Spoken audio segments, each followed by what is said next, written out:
sé si me da tiempo a subirme allá arriba, tío. ¿Por qué? Cuando empieza ya no dejan tirar. Sí, dejan, No sé. pero el barullo de cámara es ahora. Sí, pero vamos, una vez que se sienten.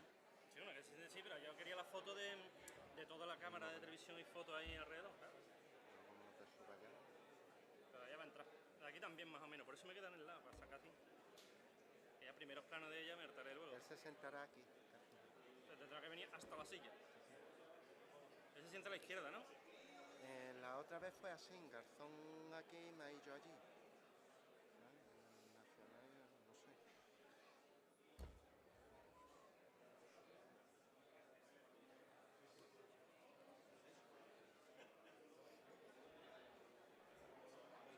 sé.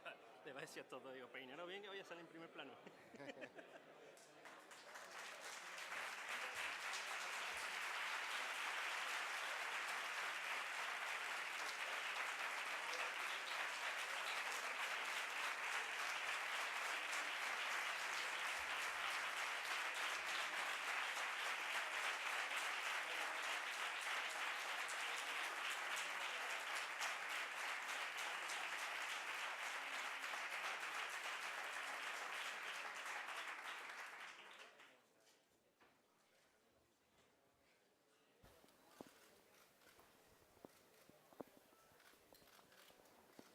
¿Estáis cómodos? ¿Está bien?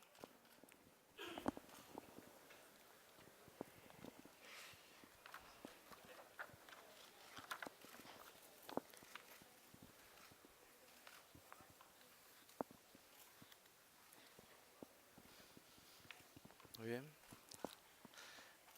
¿Empezamos?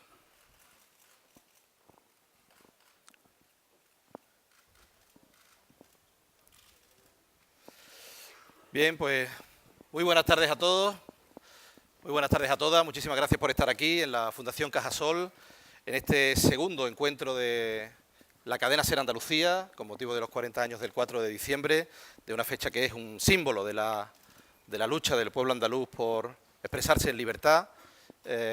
Antes de comenzar el acto, nos gustaría que el presidente de la Fundación Cajasol, don Antonio Pulido, les pudiera dirigir unas palabras de bienvenida. Cuando pueda.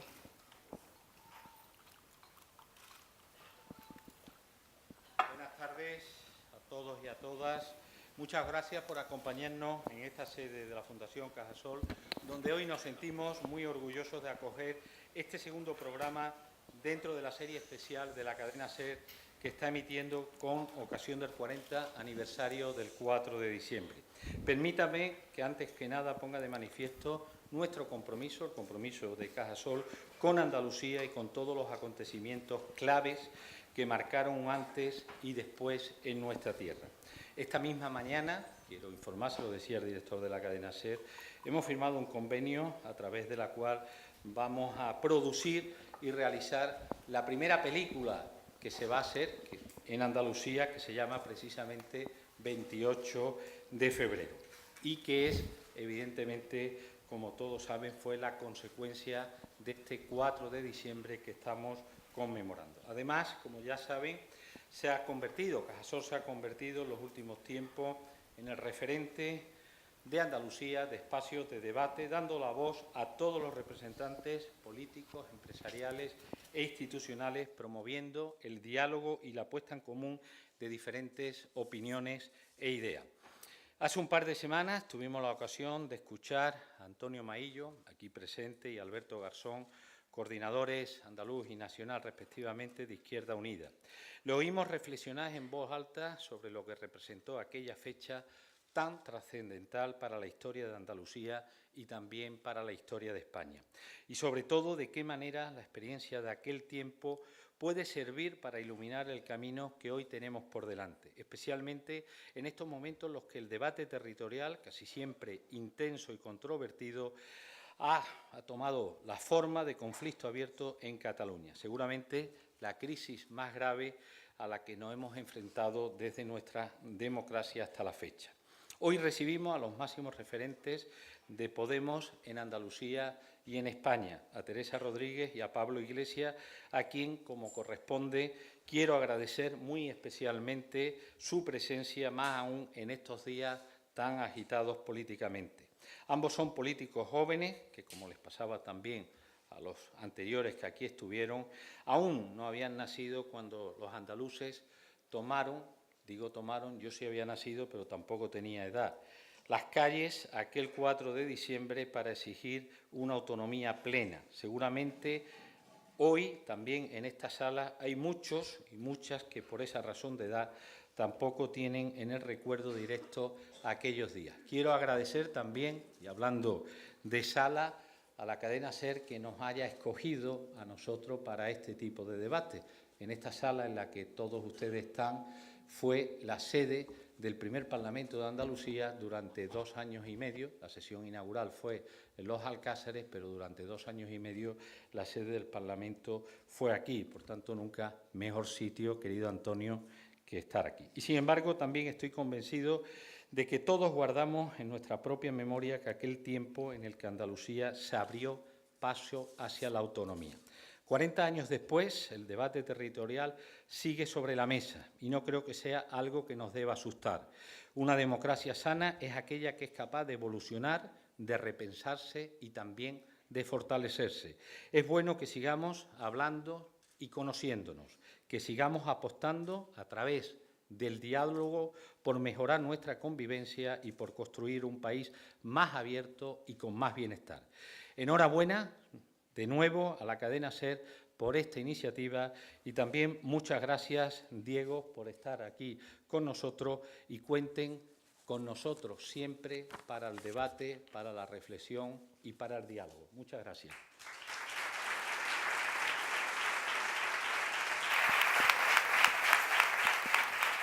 Pues muy bien, muchas gracias. Antonio Pulido, presidente de la Fundación Cajasol, a la que agradecemos su colaboración para la organización de este ciclo, también a la Consejería de Presidencia de la Junta de Andalucía, un ciclo que organiza la cadena SER Andalucía y que ya tuvo esa primera edición con Antonio Maillo y Alberto Garzón, hoy con Pablo Iglesias y Teresa Rodríguez. Os queremos agradecer de verdad, sinceramente, que hayáis hecho un hueco en vuestra agenda para poder estar aquí con nosotros hoy para hablar de un asunto tan importante, al menos para los andaluces, como el 4 de diciembre. Este ciclo continuará de aquí al 4 de diciembre con otros líderes políticos andaluces que dialogarán y conversarán con referentes políticos de sus partidos. Hablo de Ciudadanos, del Partido Popular y del Partido Socialista.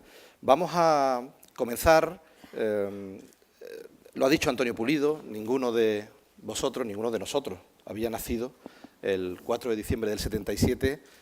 Yo había nacido, pero era pequeño igual que Antonio. Tampoco había nacido Podemos. Pero siempre ha habido en vuestras referencias, en vuestro discurso, una inspiración sobre el 4 de diciembre. Teresa, ¿qué significado tiene hoy el 4 de diciembre para Podemos? Bueno, yo no viví el 4 de diciembre, pero mi padre fue militante del Partido Socialista Andaluz, del PSA, y él me contaba siempre una anécdota acerca del 4 de diciembre. Mis padres se casaron el 3 de diciembre, el día antes, aquí en Sevilla, en una iglesia donde había un cura, digamos, un cura rojo que se le llamaba entonces, y el cura cuando lo fue a casar, mi padre tenía su bandera de Andalucía en la solapa, preparado ya para el día siguiente, con esa enorme alegría de saber que se iba a desbordar completamente la convocatoria. Le dijo el cura: mañana Andalucía pide su autonomía y tú la pierdes, Juan. Y con eso, ¿qué quiero decir? Que a mí lo que me sorprende y me apasiona más de aquella época claro, yo estaba todo el rato con mi padre como Ismael Serrano: papá, cuéntame otra vez, cuéntame otra vez. Y las cosas que me contaba me parecían de una hazaña lejana, de un pueblo consciente de que tenía que luchar para conseguir las cosas, de un pueblo consciente de que solo con la bandera de los derechos, yo creo que la identidad andaluza o la voluntad de pronunciarse de Andalucía como pueblo tiene que ver con las cosas de comer, tiene que ver con la murga de los currelantes de Carlos Cano, que sigue vigente hoy más que nunca, ese final de que haya trabajo, escuela, hospital, que vuelvan pronto los emigrantes. Y fue una hazaña de mi pueblo que me vincula a él de alguna manera y que hace que me sienta orgullosa. Yo creo que el orgullo es importante en los pueblos, no es para sentirse mejor ni peor que los demás, pero creo que es muy necesario tener autoestima como pueblo, acordarse de eso. Nosotros queríamos hundir profunda en las raíces de la tierra cuando construimos Podemos y pensar que no somos tan nuevos porque de alguna manera cogemos un hilo verde y blanco de la historia, que es el de mi padre y otros tantos que lucharon por esa autonomía. Andalucía es...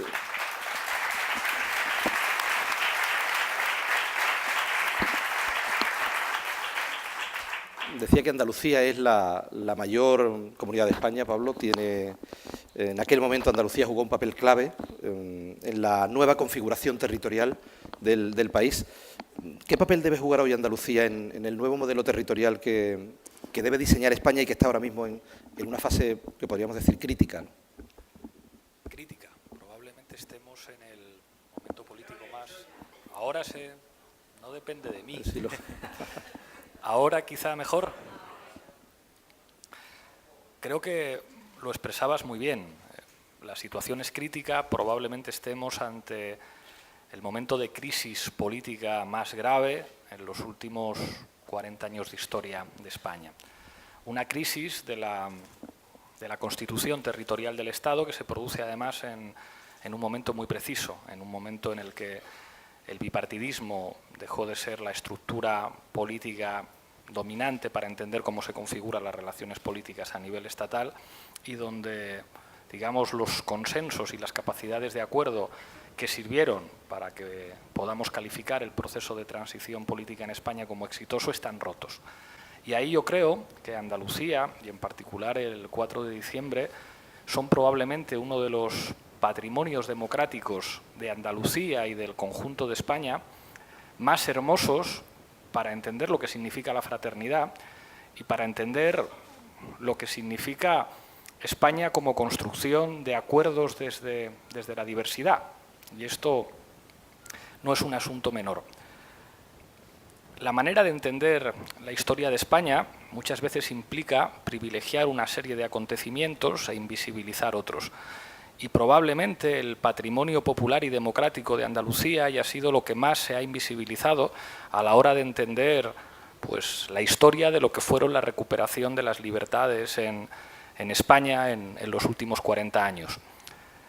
Seguramente la gente joven ha oído lejanamente hablar de Tarradellas, ha oído hablar de las reuniones de Carrillo con Suárez o de un joven Felipe González, recuerda a Manuel Fraga quitándose la chaqueta en un mitin yendo a pelearse con unos que le estaban abucheando, pero probablemente muy pocos jóvenes en España sepan lo que significó el 4 de diciembre y lo que significó la lucha de un pueblo por cambiar las reglas del juego y negociar otras diferentes. Cuando además la autonomía andaluza se plantea de alguna forma como un proyecto de solidaridad con otros territorios.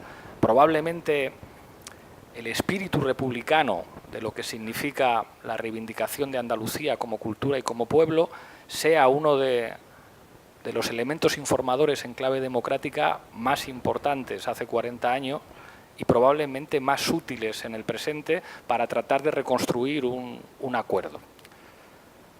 Recuerdo que en el Congreso de los Diputados, la presidenta del Congreso, Ana Pastor, que yo creo que es de las personas más inteligentes del Partido Popular, cuando se producía en el Congreso el 40 aniversario de las primeras Cortes de Recuperación de la Democracia de 1977, hizo un discurso mucho más inteligente que el del rey, mucho más inteligente que el del jefe del Estado. Puso al mismo nivel de los padres fundadores de la Constitución a Josep Tarradellas. Al decir esto, estaba reconociendo que la Generalitat era efectivamente una institución preexistente a la Constitución española, que la Constitución recoge, y que las élites políticas de aquel momento son capaces de reconocer a través de un pacto que después se traduce en que la Constitución tiene un nivel de apoyo muy importante en Cataluña. Bueno, hoy eso está roto. Como en casi todos los discursos oficiales, se olvidó de Andalucía. El artículo 151 de la Constitución estaba hecho para que no se pudiera aplicar y para que no se pudiera ejercer. Y una inmensa, masiva, histórica movilización popular en Andalucía fue capaz de hacer posible lo que parecía imposible e incluso, a pesar de las restricciones imposibles que establecía la ley que regulaba las diferentes modalidades del referéndum, después del famoso referéndum del 28 de febrero, resulta que el acuerdo político sirve para superar los límites de la ley.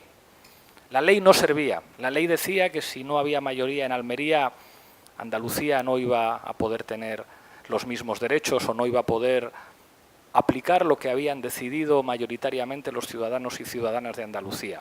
Y en aquel proceso se demuestra que cuando a veces las leyes establecen límites, pues hay que cambiar las leyes, hay que sentarse a dialogar y hay que buscar acuerdos políticos. Y ese fue probablemente la mayor lección democrática para los que trataron de establecer la Constitución y una ley orgánica como un límite a las aspiraciones populares. Y los andaluces y las andaluzas demostraron que en democracia la voluntad popular, y en este caso la voluntad popular de Andalucía, tenía que servir para informar las nuevas leyes, no para quedar limitada por leyes que no servían para dar salida a una situación política que era evidente en la dirección en la que caminaba. Y ese espíritu popular, ese espíritu de reivindicación de los derechos, ese espíritu del acuerdo político, ese espíritu de la dignidad de un pueblo, ojalá fuera capaz de informar en el presente a las actuales élites políticas que tienen muchas dificultades para sentarse a dialogar y para entender que cuando ha saltado por los aires la Constitución territorial, lo que hay que intentar hacer es buscar un acuerdo y si es necesario modificar las leyes, pues habrá que modificarlas como se modificaron para dar conducto democrático a la voluntad del pueblo andaluz. Andalucía como punto de partida, Pablo, es un buen punto de partida. Efectivamente, ya ven que hoy vamos a hablar mucho de Andalucía y vamos a hablar mucho de Cataluña. Vamos a ir yendo, vamos a ir viniendo, pero existe una percepción generalizada, diría yo, por lo menos mayoritaria, de que acabe como acabe este conflicto, de alguna manera esto va a desembocar en una España de dos velocidades, donde Andalucía probablemente sufra un agravio, donde se rompa la igualdad, donde se rompa la solidaridad, en definitiva, en un país asimétrico. ¿Vosotros compartís esa percepción? El problema es que hoy, por la vía de los hechos, ya tenemos un país asimétrico. Hoy por hoy, viendo los datos de desempleo, de riesgo de pobreza y de exclusión, de desahucio, incluso de renta, niveles de renta y Producto Interior Bruto, de índices de desigualdad, Andalucía sigue encabezando las cifras más duras. Existe por la vía de los hechos una asimetría, y es que en este país los que sí se han independizado y sin ningún referéndum han sido los ricos. A lo largo de los últimos años había un quiebre social de la Constitución. Ellos se han independizado, son 3 que tienen lo mismo que 14 millones y como además en Andalucía no se concentran los productores de renta, sí, los de trabajo y de sudor sí, pero los de renta no, pues hemos sido doblemente perjudicados por la crisis y el ajuste neoliberal de los gobiernos, especialmente en los últimos 10 años. Entonces, hoy ya existe una España asimétrica. Vamos a intentar resolver que eso no siga ocurriendo. Lo que no puede ser es que hoy tengamos más desempleados, más tasa de desempleo y aportemos menos a la renta nacional que en el año 80, cuando se aprueba un estatuto cuyo principal objetivo era reducir la brecha con el resto de España, entre otras cosas. Vamos a terminar con esa asimetría por la vía de hablar de la necesidad de un modelo productivo propio andaluz, que sea autosuficiente, que no sea periférico, que no se conforme solamente con lo que llama Manuel Delgado Cabeza, el economista, el patio trasero del desarrollo. No estamos en la antesala del desarrollo, estamos en el patio trasero. Nos hemos especializado industrialmente solamente en aquello que más contamina y que además genera peores salarios. Nos hemos especializado en materia prima barata, agricultura intensiva también muy dura para nuestro medio natural. Nos hemos especializado en regalar turismo, porque aquí ya no... el otro día lo decía un experto en turismo, nosotros ya estamos regalando turismo. O sea, cuando uno coge los costes y el beneficio del turismo, en algunos casos se ve que la balanza no es equilibrada. Por tanto, recuperemos las riendas que llevaron al pueblo andaluz a salir a la calle para pedir una Andalucía de futuro, porque Eligia Lorenzo está en el público y no puedo evitar nombrarla. Eligia Lorenzo tiene 80 años y ella hizo la bandera de Andalucía tan famosa que hay en un cartel de la Giralda, que pone autonomía, que es una bandera gigantesca. Pues ella cosió esa bandera y ella me cuenta, vamos, con esto te quiero decir que estaba en el cogollo de la movilización, de la organización previa, ¿no? Cosiendo esa bandera en el Aljarafe con un montón de mujeres cosiendo muchas banderas, colándose clandestinamente en la Giralda para desplegarla, teniendo que ir a ver cómo era la bandera andaluza en el año 77 a casa de Blas Infante, porque estaba guardada dentro de un arcón y no se sabía siquiera muy bien cuáles eran las medidas, qué color tenía, cómo tenía que ser. Y ella nos contaba que el 4 de diciembre lo que se planteaba era: nosotros no tenemos nada en contra de Cataluña, pero queremos ser como Cataluña para no tener que irnos a Cataluña, para no tener que emigrar a Cataluña. Entonces, a mí esa expresión me dio una visión muy clara por parte de un protagonista directo, no de estos que salen en los libros de historia, sino quien cosió la bandera que se colgó de la Giralda, la foto histórica de la Giralda del año 77. Por tanto, recuperemos la rienda de nuestro destino, no podemos estar permanentemente identificándonos y definiéndonos respecto a otros. Tenemos que empezar a pensar en nosotros mismos, en un desarrollo endógeno que no hemos realizado en los últimos 40 años y que es necesario emprender esa tarea sí ahora. Claro, lo que ocurre es que Andalucía, debiendo jugar ese papel tan importante en la crisis en la que estamos, Pablo, oímos a líderes políticos, el otro día oíamos a Pedro Sánchez hablar de 3 comunidades históricas en España. Leíamos el otro día, y no sé, y vosotros, bueno, de aquí de primera mano lo podéis confirmar o desmentir, una información, creo que era El Confidencial también, que de un documento interno de Podemos que hablaba también de 3 nacionalidades históricas.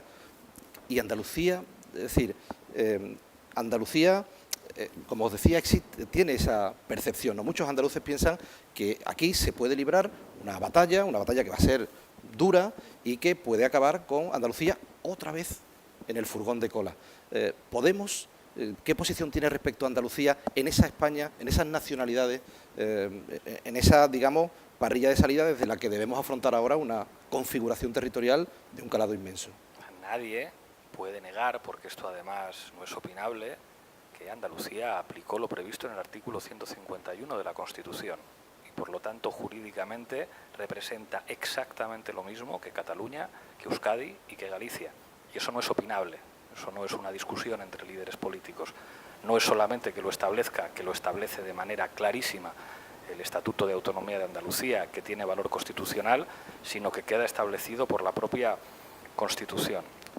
A partir de ahí yo creo que hay algo que ha señalado Teresa y que recuerda una de las fuentes de inspiración intelectuales del andalucismo popular, que era pues reconocer una evidencia, y es que en Andalucía había una situación de colonialismo interno, que en la organización del poder político y el poder económico en España, Andalucía le tocaba soportar lo que implicaba el caciquismo, lo que implicaba una estructura de poder de la tierra completamente injusta, lo que implicaba una especialización del trabajo que situaba a Andalucía en una posición subordinada respecto a otros territorios del Estado o de Europa, y que eso lógicamente inspira un sentimiento popular andaluz de carácter progresista, de carácter republicano, enormemente fraternal con otros pueblos y naciones del conjunto del Estado, que es probablemente uno de los motores democráticos más importantes de España. Ahora bien, a propósito de las soberanías, que es una palabra que se ha vuelto a poner de moda, y hay quien dice, no, es que mire, la soberanía pertenece en exclusiva a un sitio. Es como, mire usted, en España la política monetaria no la decidimos en el Congreso de los Diputados ni la decide el Gobierno. La política monetaria la decide el Banco Central Europeo. Y es así. La política monetaria de nuestro país la decide el Banco Central Europeo. Y en Navarra existe una ley de amejoramiento que en la práctica hace que muchos especialistas digan que Navarra es casi un Estado libre asociado por las competencias que tiene. Y el ministro de Exteriores reconocía en una entrevista que si hay un tratado internacional que afecta a las competencias fiscales del País Vasco, el gobierno vasco deberá estar representado en esa mesa. Bueno, pues entonces reconozcamos algo que es evidente, y es que la esencia de lo que significa España implica asumir que hay diferentes realidades culturales, nacionales, populares, que implica que la soberanía tiene que tener diferentes expresiones en la construcción de un proyecto colectivo. Y quien niega esto, aunque se envuelva en la bandera, es quien está negando España. Últimamente estamos viendo a muchos que se envuelven en una bandera para que no se hable de la corrupción. Incluso envuelven su sede en una bandera, una sede cuya reforma ha sido financiada con dinero negro, pues envolvemos la sede con una bandera como si fuera papel de regalo para ocultar lo que hay detrás de eso. A partir de ahí, creo que es fundamental reconocer que una defensa de España es una defensa de su diversidad, de la plurinacionalidad y de los derechos de los pueblos que conforman un proyecto político que solamente será viable a partir de la voluntad de los distintos pueblos y las distintas comunidades que forman nuestro país. Porque eso, además, es la esencia de España. La esencia de España es la capacidad de convivencia de pueblos distintos y de culturas distintas. El 40% de los ciudadanos españoles, además del castellano, habla otra lengua. Los ciudadanos de nuestro país tienen instituciones propias que muchas veces se expresan en lo territorial. Si hace 40 años funcionó la transición, fue porque de alguna manera las élites de entonces tuvieron que reconocer lo que implicaba esa diversidad. Y Andalucía es probablemente el territorio que expresa de manera más democrática y más hermosa ese proceso, porque los protagonistas en Andalucía no son las élites. Los protagonistas es el pueblo andaluz, que es el que es capaz de ganar en una movilización popular y en un referéndum su papel y y el carácter de Andalucía pudiéndose. Se expresa muy bien en la frase de Andalucía como la que más. Pues efectivamente, y eso en Andalucía no la ganaron las élites, lo ganó el pueblo andaluz. Quien no entienda eso, quien pretenda decir que España son unos señores corruptos madrileños o un grupo de fascistas diciendo a por ellos o diciendo hay que fusilar a no sé quién, es que no ha entendido España. Quien más ha roto la posibilidad de que España sea un proyecto colectivo en el futuro son los que no han entendido su diversidad y no han entendido la capacidad de decisión de los diferentes pueblos para construir un proyecto colectivo, y ahí creo que de nuevo Andalucía es probablemente una de las expresiones y de los patrimonios democráticos más útil para construir una España desde la fraternidad y desde el respeto a la diversidad. Sí, construir esa España, dicen, ¿no? Aquí en Andalucía se dice mucho, bueno, singularidades todas, pero privilegios, cuidado, privilegios ninguno. Es la tesis que defiende el gobierno andaluz cuando dice estar alerta, ¿no? Hemos escuchado a consejeros del gobierno andaluz decir, estamos alerta. El otro día el expresidente andaluz, José Rodríguez de la Borbolla, decía, cuidado con que esto se convierta en una relación bilateral entre Madrid y Cataluña para calmar las ansias soberanistas de Cataluña y que al final perdamos otra vez otros territorios como en el caso de Andalucía. Lo que pasa es que yo creo que ha sido un error por parte del gobierno andaluz el haberse situado en el conflicto como quien mira desde un andén, un choque de trenes donde nosotros no estamos montados en ninguno de los trenes. Si se va a abrir porque se va a abrir un debate sobre el modelo territorial, si se va a abrir porque ya está en ciernes un debate sobre el modelo de financiación, si se va a abrir, como parece que se va a abrir, la posibilidad de una reforma constitucional, a lo mejor lo que había es que situarse al frente de un discurso que hablara de las necesidades de Andalucía en ese proceso.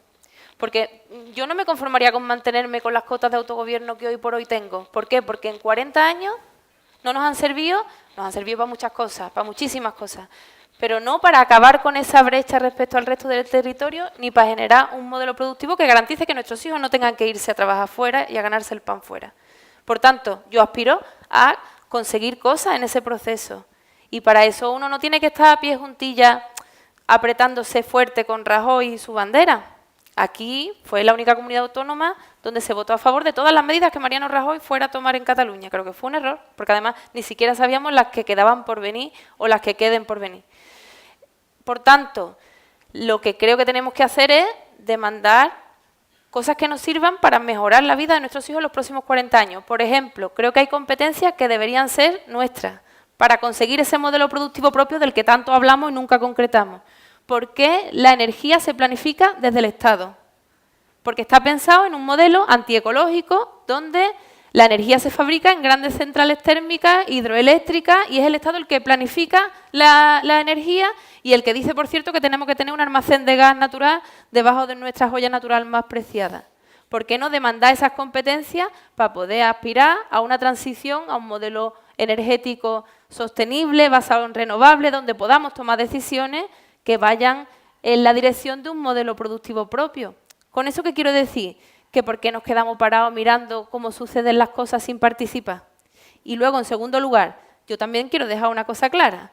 Si al final resulta que la crisis catalana va a derivar en un apaño entre la burguesía catalana y el Partido Popular, con una larga historia de acuerdos juntos, es decir, que ellos saben perfectamente cómo sentarse en una mesa camilla y llegar a acuerdos, porque lo han hecho toda la vida, también con los gobiernos del PSOE, y se va a hablar sobre reparto de la tarta como está hoy la tarta, no con una reforma fiscal que haga la tarta más grande, sino de la tarta como está hoy, y el apaño sea económico, y sea como hizo Rajoy antes de que empezara todo este proceso, prometiendo infraestructuras en Cataluña, yendo allí a decir, ahora vamos a meter aquí infraestructura, y sin pensar en las necesidades que teníamos todos y todas, porque aquí Insolidario y Buscando Apaño han estado mucho durante mucho tiempo.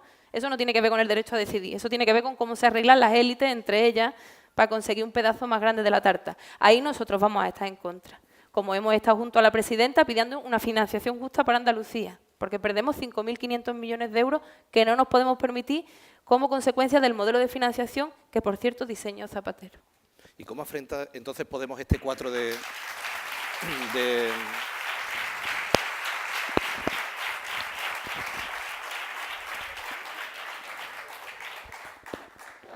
Decía que cómo debe afrontar entonces, o cómo afrontará Podemos este 4 de diciembre. Un 4 de diciembre que debe ser reivindicativo, que debe ser para que los andaluces salgan a la calle. Está todo absolutamente condicionado por Cataluña, ¿no? ¿Cómo creéis que debe ser? ¿Cuál va a ser la posición de Podemos respecto? Faltan 45 días para el 4 de diciembre. ¿Cómo debe ser ese 4 de diciembre que recordamos lo que fue hace 40 años, pero estamos 40 años después con la mayor crisis de la democracia encima? ¿Cuál va a ser el llamamiento de Podemos a los andaluces para el 4 de diciembre? Pues será como... Perdona, pero tengo aquí una con el micrófono que no ve. Estas cosas modernas. ¿Ya? ¿Sí? Ahora. Será como ha sido, por cierto, durante muchos años. El 4 de diciembre no se ha dejado de celebrar, pese a que las instituciones siempre han dado la espalda al 4 de diciembre. Siempre ha habido movilizaciones más pequeñitas, pero de luego quien no ha hablado del 4 de diciembre en 40 años ha sido, en este caso, el gobierno o las instituciones andaluzas.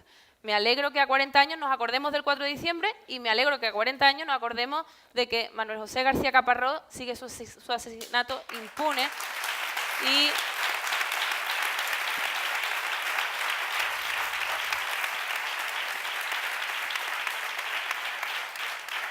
y hemos tenido que tardar 40 años en demandar del Gobierno del Estado las actas de la comisión de investigación donde puede haber datos importantes para reabrir el caso, porque ese caso no hay que cerrarlo. A ese no le toca ni la ley de amnistía, a ese caso. Y sin embargo, se hizo impunemente, de forma tramposa.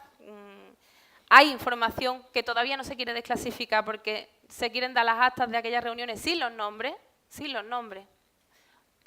Una rayita dio la orden y una rayita disparó. Pues nosotros queremos saber lo que pasó entonces, porque tenemos una deuda pendiente con quienes dieron la pelea en aquella época. No podemos solo celebrarlo como una efeméride, sino ser justos con los que dieron la pelea. Y vamos a seguir llamando, evidentemente, a la movilización. A mí me gustaría que el 4 de diciembre se pareciera mucho al 28 de febrero del año pasado, que tuvo no mucha trascendencia pública, pero que fue una manifestación enorme donde se dieron cita los defensores de la educación pública, de la sanidad pública, quien estaba pidiendo un médico 24 horas en la Sierra Sur de Sevilla, quien estaba pidiendo un tren decente para Granada, que es otra de las demandas históricas del andalucismo y otro de los compromisos, la cohesión territorial de nuestra tierra. Y celebramos el 25 aniversario del AVE y todavía hay que ir a Granada en autobús y no tenemos un tren de media distancia que nos lleve a Granada y Almería. Pues todas esas luchas se den cita y encuentren, como han encontrado siempre los andaluces, en la bandera verde y blanca, no necesariamente una seña de identidad, sino una manera de reivindicar derechos. Porque, insisto, la lucha por la autonomía, la verde y blanca, la identidad andaluza, tiene que ver con las cosas de comer.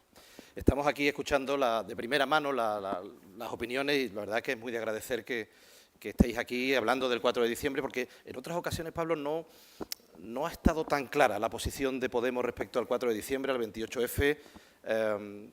Aquí alguna vez todavía se recuerda la intervención que tuviste en un debate electoral en el que, bueno, pues algunos lo llamaron patinazo en la prensa, ¿no? Sobre que el pueblo andaluz había exigido el derecho de autodeterminación en la calle.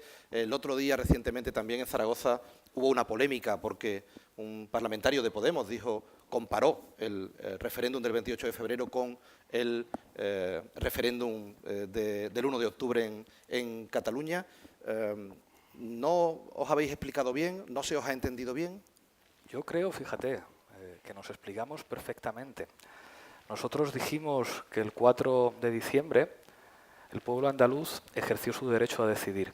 Y eso que dijimos y que causó tanta polémica, ¿sabes dónde se dice?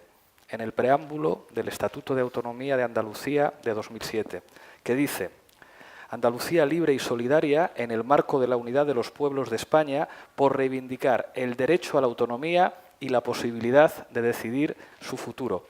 Lo que nosotros dijimos es lo que dice el preámbulo del Estatuto de Autonomía de 2007. Es verdad que si algunos que ahora mandan en Madrid, que si Rivera, si Rajoy y a lo mejor Sánchez se leen el Estatuto de Autonomía de Andalucía, a lo mejor piden la aplicación del 155, porque no lo conocen. Pero nosotros lo que dijimos es lo que dijeron los representantes andaluces y lo que refrendó el pueblo andaluz. A propósito de Zaragoza, bueno, pues creo que en Zaragoza fuimos capaces de construir un manifiesto entre fuerzas políticas que pensamos muy distinto.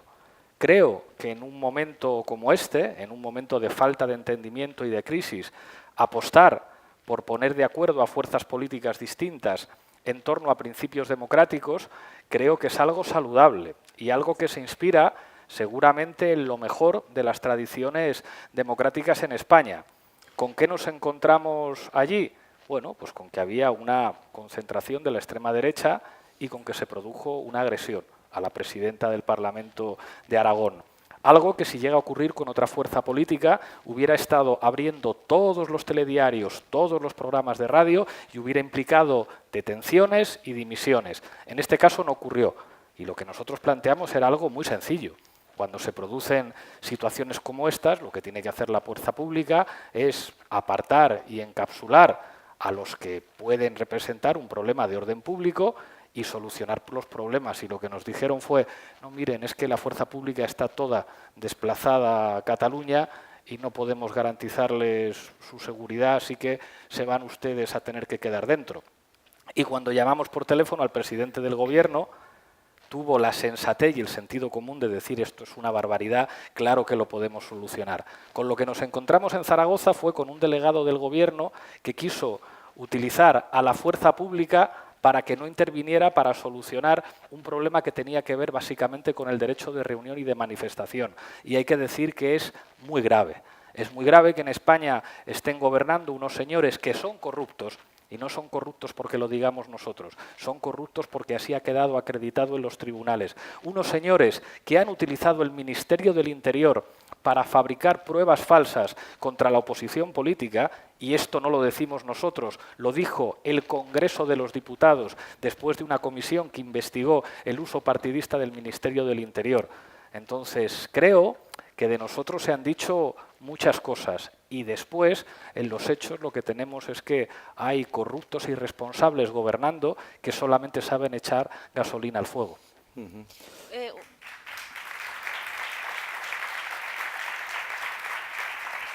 Adelante, Teresa. Otra anécdota sobre eso de que nos explicamos mal, ¿no? A mí, recientemente, bueno, sabéis la polémica que saltó a cuenta de la transcripción del Principito al andaluz por parte de Juan Porras, que no es uno cualquiera, que es uno que es especialista en la materia, que ha redactado una gramática, y además una iniciativa de una editorial que quiere traducir el Principito a un montón de lenguas y dialectos. Pero hubo sectores de los medios de comunicación que se echaron las manos a la cabeza y vinieron pues a preguntarme para ver si, bueno, para ver lo que yo pensaba, ¿no? Y claro, lo que yo dije entonces fue que me parecía muy carca hacer esa crítica virulenta precisamente en Andalucía, donde en las épocas de vanguardia cultural, de la generación del 27, donde Juan Ramón Jiménez escribía, desde luego no conforme a lo que establecía la Academia de la Lengua, es cuando mejor nos ha ido culturalmente y que, por tanto, la vanguardia tiene que ser siempre, ha sido siempre, una seña de identidad del pueblo andaluz, la vanguardia artística y literaria, ¿no? Al día siguiente el titular era Teresa Rodríguez compara a Juan Porra con Juan Ramón Jiménez. Y ya está.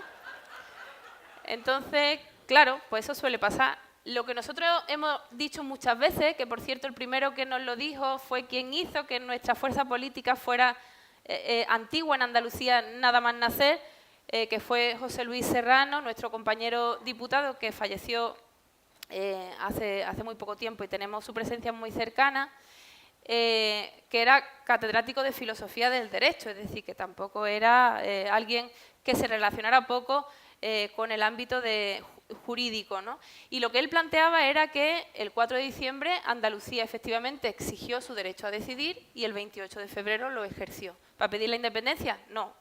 Aquí nunca nación, nacionalidad e identidad nacional se ha correspondido con una voluntad de un Estado propio. No ha habido un estatismo en ese sentido, una voluntad de hacer corresponder nación y Estado. Pero sí había una manifestación rotunda y evidente de que el pueblo andaluz quería decidir, es decir, quería decir en una urna qué cota de autogobierno quería para su tierra, ¿no? Y ya está, no es más. Puede ser un juego de palabras, pero tampoco da para tantos titulares. El derecho a decidir dentro de la ley que hubo en ese 4 de diciembre.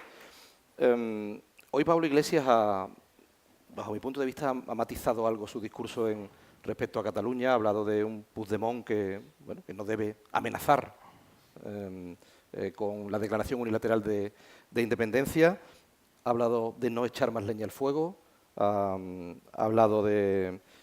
tildado de pirómanos tanto a Rajoy como a Puigdemont. ¿Cabe la equidistancia cuando una parte pide dialogar desde fuera de la ley? Una primera consideración, porque le he oído decir que el 4 de diciembre y el 28 de febrero se dieron con arreglo a la ley.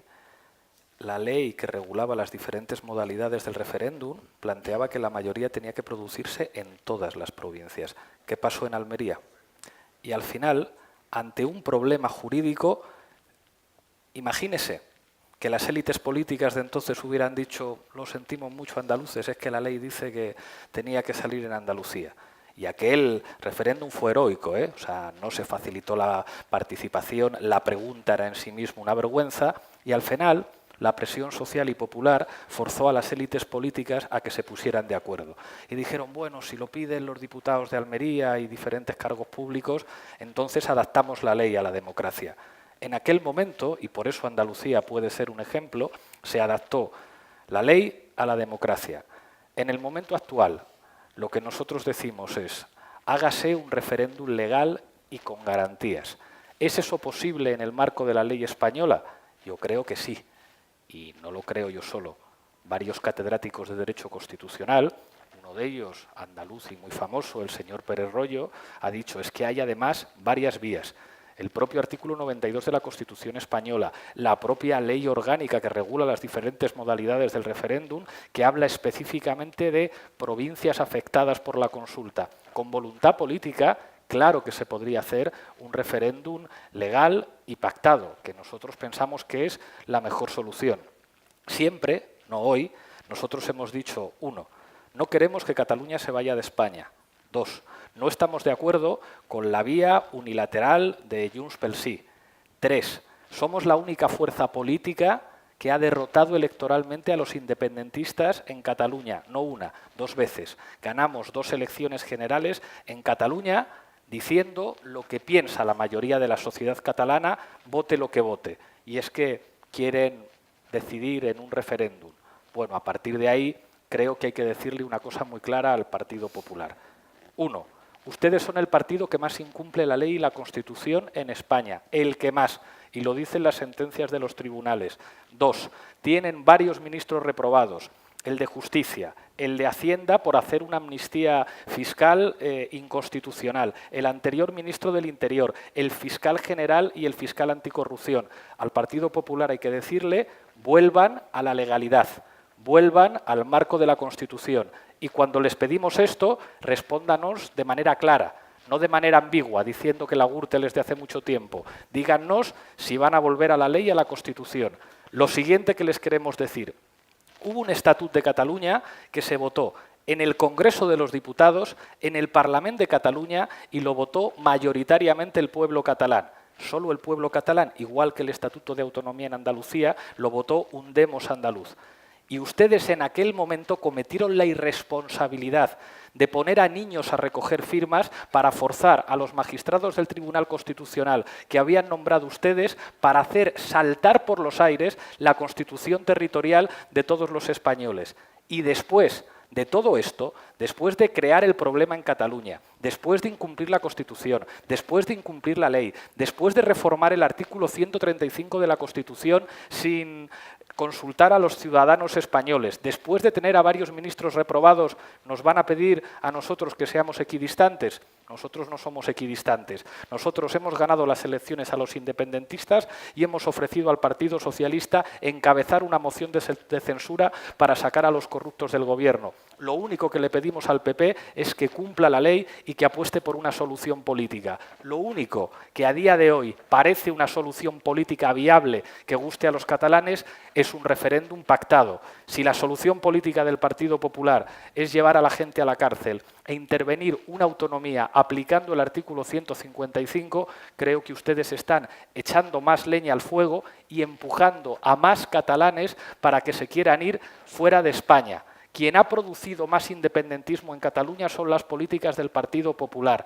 Nosotros sí tenemos una propuesta para garantizar que Cataluña siga formando parte de España en el futuro, y es permitir a los catalanes, no a la fuerza, sino por su propia voluntad, que construyan con nosotros un proyecto colectivo. Sí. Y a lo mejor por eso nosotros sí ganamos 2 elecciones generales en Cataluña y también en Euskadi, a diferencia del PP y de Ciudadanos. Pero en el corto plazo la situación es la que es. La situación en el corto plazo es la que es. El sábado se activa el 155, lo activará el Gobierno en Consejo de Ministros extraordinario. ¿Cómo salimos de esto? Si la pregunta es, ¿qué haría usted si fuera presidente del Gobierno? Lo primero, llamar por teléfono a Puigdemont. Lo siguiente, sentarnos juntos en una mesa. Eso ya sería estar en un plano completamente distinto. Y lo tercero, negociar con arreglo a la ley y a la Constitución una consulta acordada en Cataluña. Eso es lo que haríamos nosotros. ¿Qué es lo que parece que va a hacer el Partido Popular con el apoyo de Albert Rivera, que se ha situado en la extrema derecha, y de Pedro Sánchez? Aplicar el 145, que no sabemos muy bien en qué va a consistir. ¿Van a llevar a negro TV3?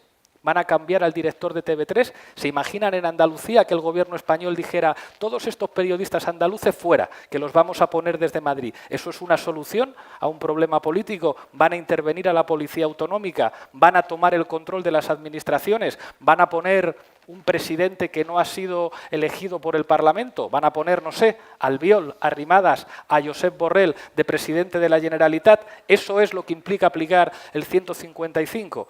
Creo que esa solución es peor a la solución que modestamente planteamos nosotros, que no queremos la independencia y que hemos ganado ya 2 elecciones a los independentistas. Porque en Cataluña, para ganar las elecciones, hay que escuchar a la gente, no lanzarles o dispararles balas de goma. Podemos, Teresa, quiere efectivamente, Pablo, una solución negociada. Una solución que pasa por, evidentemente, afrontar la Constitución y ver cómo podemos mejorarla. Sin embargo, hasta donde conocemos, ha quedado en suspenso su participación en la comisión del Congreso, ¿no? Claro, es que nosotros propusimos esa comisión hace más de un año y el PSOE nos dijo entonces que no. El PSOE la propone, nosotros decimos estamos dispuestos, pero hombre, una comisión para discutir el problema territorial al tiempo que la Generalitat está intervenida, que puede haber varias personas en la cárcel, que las fuerzas políticas catalanas han decidido no tomar parte en esa comisión, hombre, los pactos se hacen con quien no piensa como tú. hacer los pactos con quien piensa como tú y además con gente en la cárcel, pensamos que es poco sensato. Entonces le hemos dicho al PSOE, dejamos en suspenso nuestra participación hasta que se den las condiciones para que ahí podamos estar todos, los de Esquerra Republicana y los del PDeCAT también, porque los pactos se hacen con el que piensa diferente. Esa es una de las grandes lecciones de la transición. Se habla mucho últimamente de Suárez, pero se aprende poco de lo que hizo. Suárez fue capaz de llegar a un acuerdo con Tarradellas y decir, vamos a reconocer a una institución republicana como era la Generalitat y vamos a reconocer que esta institución era previa a la Constitución española. Bueno, eso es negociar, negociar con el que no piensa como tú. La vía actual del bloque monárquico creo que es una vía que aleja a muchísimos ciudadanos de la posibilidad de que España siga siendo un proyecto colectivo. El rey actual creo que se equivocó enormemente. Yo creo que es un hombre mucho más inteligente y más preparado que su padre, pero su padre sirvió para algo. Su padre servía para que los militares no dieran un golpe de Estado. Su padre, a pesar de ser franquista, era la garantía de que un ejército no democrático no diera un golpe de Estado en España. Tenía una utilidad práctica para el conjunto de los ciudadanos. La pregunta es, ¿para qué sirve un rey que dice lo mismo que el Partido Popular? Usted es el rey del PP, pero ha quedado completamente deslegitimado para muchísima gente que no piensa como el Partido Popular. Bueno, creo que ese bloque autoritario monárquico es el que más amenaza la unidad de España, porque la unidad de España no se hace a golpe de porra.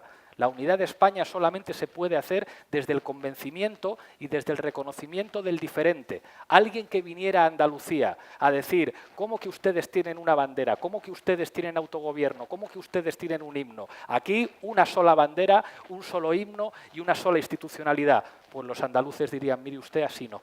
Así no queremos formar parte de ese proyecto colectivo. Si queremos formar parte de un proyecto colectivo que se llama España, es porque respetan nuestra bandera, nuestro himno, nuestro autogobierno y nuestras instituciones, además de nuestra cultura. Si no, no se puede hacer España.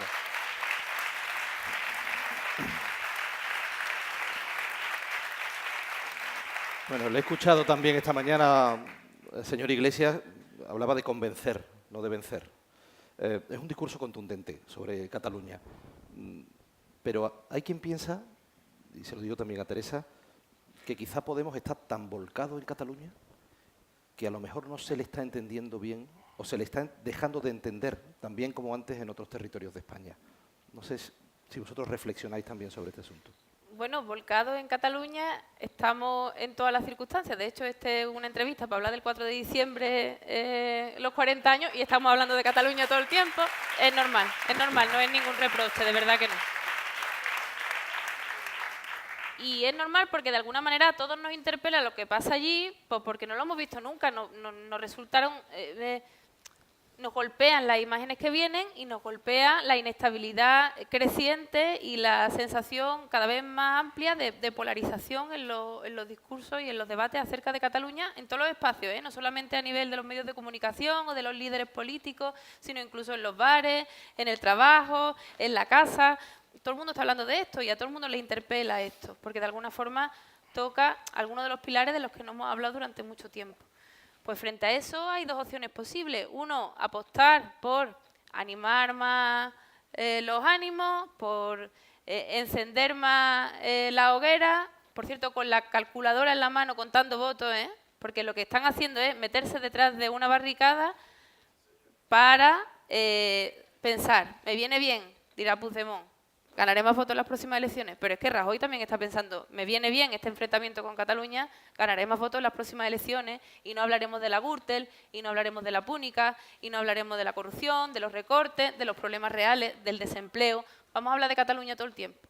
Nosotros, me parece que no estamos especialmente interesados en hablar de Cataluña, entre otras cosas porque somos los que tenemos la posición más valiente y más difícil de defender. Pero es una cuestión de principio. Yo no puedo considerarme demócrata si no permito que en una comunidad autónoma donde hay un 80% de las personas que quieren votar, no que quieren independizarse, que quieren votar, no lo hagan porque yo no quiero. No puedo mirarme a la cara, llamarme demócrata planteando eso una y otra vez. No puedo. Entonces, creo que es una cuestión de principio para nosotros defender ese derecho a expresarse. Luego, el resultado de eso habrá que verlo, pero para empezar vamos a escuchar lo que dice la gente. Claro, vamos a escucharlo antes de soliviantarlos de tal forma que ya no sea posible ninguna vuelta atrás, que ya no sea posible plantear la posibilidad de un proyecto colectivo. Y creo que eso es lo que están haciendo los irresponsables pirómanos con sus calculadoras de votos detrás de sus barricadas.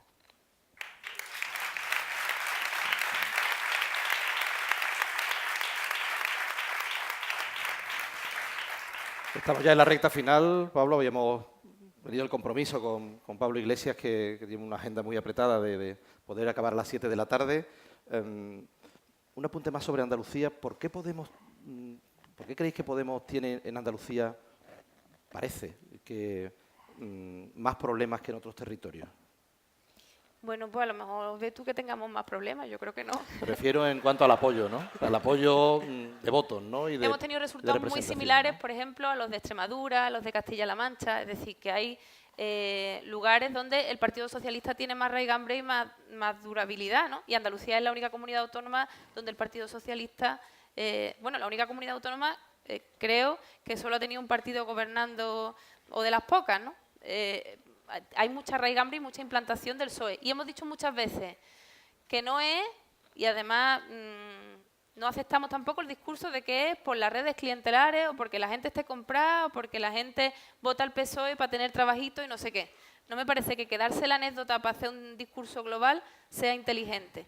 Nosotros que pensamos que el Partido Socialista ha tenido la capacidad de implantarse territorialmente en las 61 comarcas andaluzas, en una comunidad autónoma donde el 50% de la población se concentra en municipios de 50.000 habitantes para arriba, con agrociudades, con una realidad sociológica diferente donde el PSOE militantemente está implantado. Y eso es una cosa loable por su parte. Nosotros también queremos implantarnos para plantear una alternativa al Partido Socialista en Andalucía que no pase por el PP.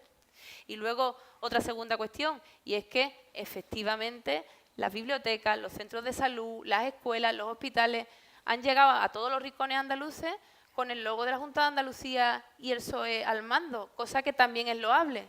¿Por qué surge Podemos? Porque de repente hay un momento en el que ya el médico tiene 5 minutos para atenderte, en el que vamos por primera vez para atrás. Tenemos la sensación de que es la primera vez en la historia de Andalucía que los servicios públicos funcionan peor que el año anterior, cada año, y en el que tenemos la segunda oleada migratoria más importante de los últimos 30 años de nuestros jóvenes. Eso hace que sea necesario una alternativa para consolidar los derechos sociales y eso hace que creo que tenemos un papel fundamental en trasladar a la sociedad que la alternativa al PSOE en Andalucía no es la derecha y no es el PP. La relación con el Partido Socialista aquí es complicada. En otros territorios no lo es tanto. Pablo Iglesias ha tenido acercamientos con Pedro Sánchez recientemente. Ahora parece que hay una relación más fría, ¿no? Por ese acuerdo con el que ha llegado con el Partido Popular para la reforma de la Constitución. Así es. Lo primero, una consideración con respecto a Andalucía. Yo soy enormemente optimista.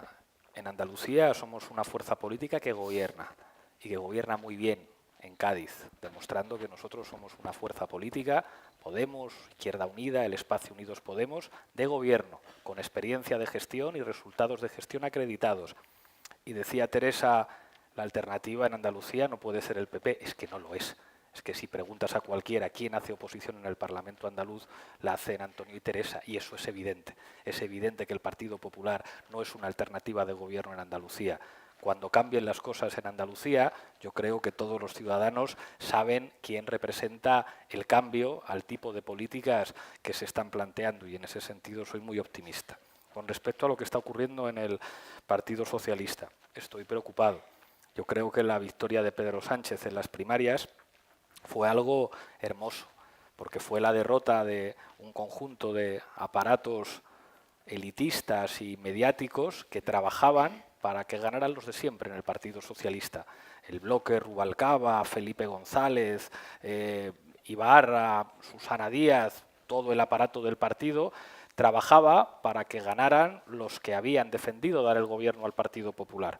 Y yo creo que la victoria de las bases fue algo que abrió muchísima esperanza, porque Pedro dijo cosas en su campaña pues que nos ilusionaron a muchos y que nos hicieron pensar que íbamos a poder gobernar con el Partido Socialista a nivel estatal.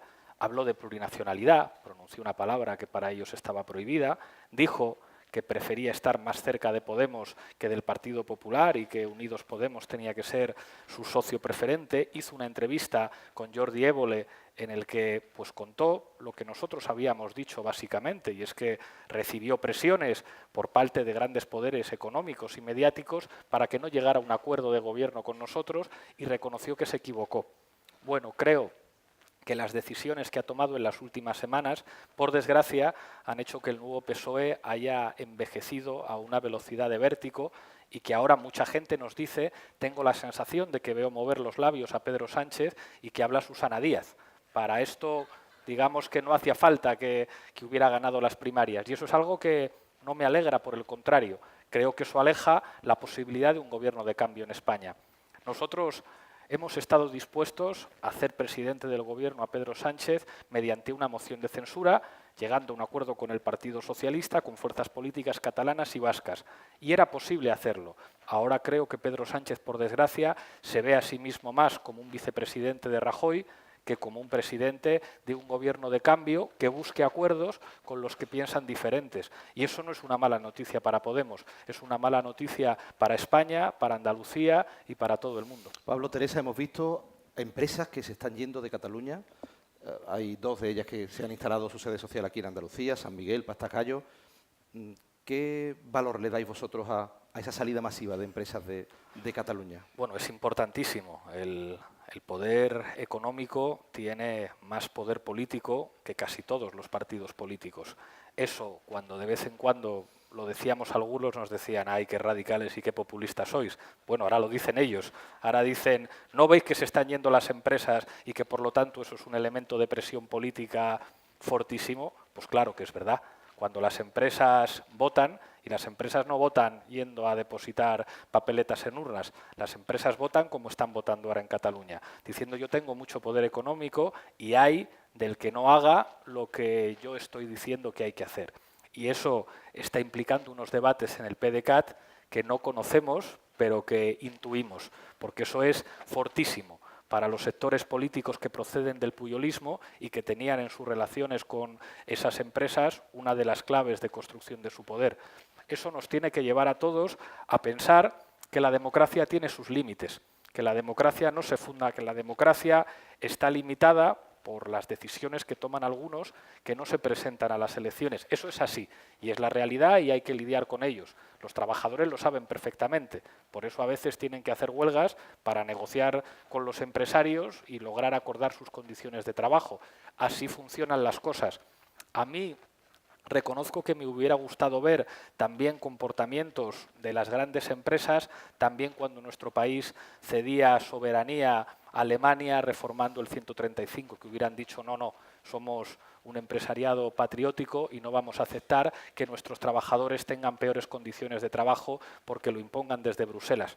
Pero así son las cosas. Es una situación muy complicada. Estamos en una situación realmente difícil. Hay una fractura, y eso es obvio. Y Pablo Iglesias también es una persona, aparte de un político y de un líder político y de un personaje político, es una persona que tendrá su vida privada, que tendrá su familia, que tendrá su universo más íntimo. ¿Cómo estás viviendo, Pablo, la situación que estás viendo que se está radicalizando, enconando y que, bueno, una persona además demócrata, participativa, que busca precisamente la participación, la concordia, el diálogo?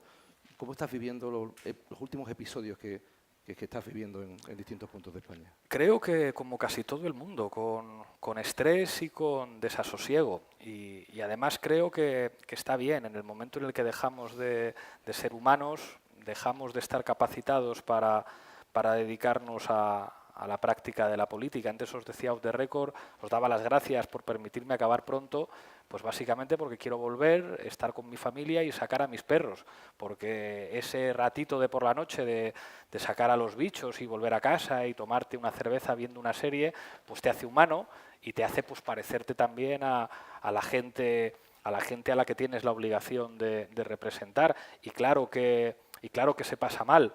Antes me decías, es que parece que solo habláis de Cataluña. Yo intento hablar de otras cosas, pero parece que no interesa. El otro día estuve en Galicia con lo de los incendios y me reuní con algunos bomberos. Y era desolador lo que te contaban. Primero, sus condiciones de trabajo. Ahí había algunos brigadistas que te contaban que ganaban 900 euros al mes, que tenían que subirse a un helicóptero y que además a partir de los 50 años pues ya no podían subirse al helicóptero porque no pasaban las pruebas físicas y no tenían, digamos, perdían su puesto de trabajo y tenían dificultades para encontrar otra cosa. Y bomberos que te hablaban de la privatización de servicios. Y me quedaba la sensación de, aquí hay algunos que se envuelven a la bandera y dicen que son muy patriotas, pero en realidad un patriota de verdad no necesita envolverse en una bandera, ni insultar a nadie, ni decir a por ellos. Un patriota de verdad cuida a sus bomberos, cuida a sus profesionales sanitarios, cuida a sus maestros y maestras. Y ese tipo de patriotismo tiene mucho más que ver con sentimientos humanos que con sentimientos deportivos futbolísticos. Yo estoy un poco cansado de que la política parezca un partido de fútbol entre el Barça y el Madrid y tengo como pues una cierta necesidad de que haya una mayor feminización, como dice el movimiento feminista, que haya, digamos, una actitud distinta, menos bélica, menos agresiva, en el que la escucha, el sentido común y las decisiones que están pensando en que todo el mundo esté a gusto primen sobre, bueno, pues sobre un exceso de testosterona que yo creo que nos está haciendo mucho daño. Y creo que ser humano muchas veces implica pues dejar la testosterona a un lado en la política y en la vida. Bueno, pues vamos a concluir. Era nuestro compromiso. Podríamos seguir hablando porque la verdad que es una conversación muy, muy interesante y valorar, en primer lugar, a modo de resumen, Teresa, Pablo, que bajo vuestro punto de vista Andalucía debe jugar un papel fundamental en este debate que tenemos encima ya y que nos viene de lo que es la configuración territorial de España. Y, en segundo lugar, agradeceros de todo corazón, en nombre de la cadena SER Andalucía, que hayáis hablado desde Andalucía y que lo hayáis hecho y que hayamos podido hablar y que hayamos podido expresarnos en libertad, porque esa es la esencia del 4 de diciembre. Muchas gracias. Gracias. Muchas gracias.